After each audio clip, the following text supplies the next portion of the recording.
this is day 9 of our Personal Revolution program. 21 days to significantly turn your life around, to gain new insights, and to begin to make better decisions that will lead to better behaviours, that will lead to greater fulfilment, achievement, and success in your life. And so today, I want to look at deletion, distortion, and generalization. Because there's things going on all the time around us every moment of the day. We're picking up things through our senses, sense of touch, sense of sight, sense of hearing, and yet we're only focused on a few of them. Somebody was saying there's like 2 billion bits of information going on at any one time, and yet we're only receiving about 7 of them at any one moment. There are things going on at the moment that you haven't thought about for the last 2 or 3 hours, and yet that information is coming to you all the time. The temperature of the air around you, the feeling of a particular bit of clothing on your body at this moment. It can be almost anything, and you just haven't been giving it any thought. And yet as soon as you think about it, you've started to be aware of it, haven't you? Well, there's things going on all the time that we're just not aware of, or we're not focusing upon, and that can be good. We don't want to have to handle all this information at any one time. So we delete the rest of it, and that can be useful. We don't want to be thinking of everything. We want to be focused on certain things. But think also that maybe in a relationship, you've been focused on specific things, and you've actually been missing some of the other stuff that's been going on. What might that be?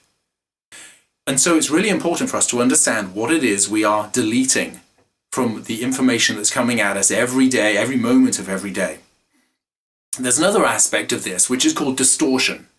That somebody can say something, have you ever had this? Somebody says something to you, and you take it a certain way, and when they explain it more fully, it's like, oh, okay, I thought you were saying something completely different. And some people can get really hurt over what somebody says, and they didn't mean that way at all. Especially when you get an email or a text message and there's no tonality, there's no voice tone, you can't see their gestures and their expression at the time, so you just have to read the words, and it's difficult to get the meaning, isn't it?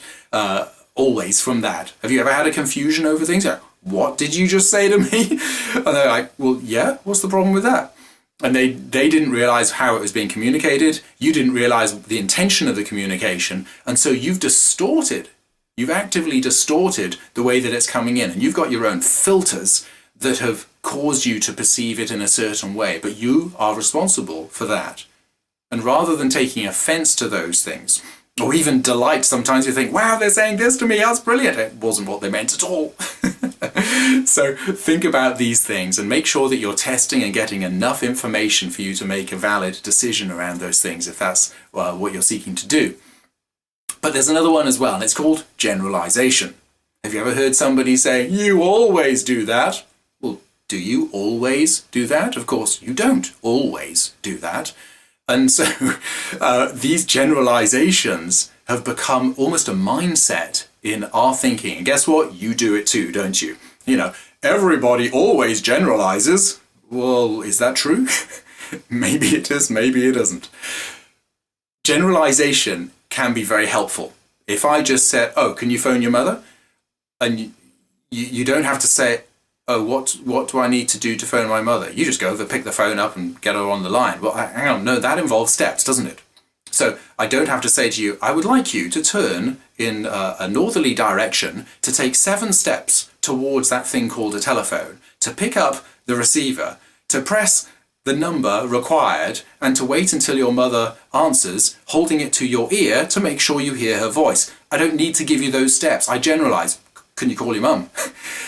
And that's important. We have to generalize in order to make things run smoothly. We don't want to be stuck on all these tiny little details that are just going to get us caught up.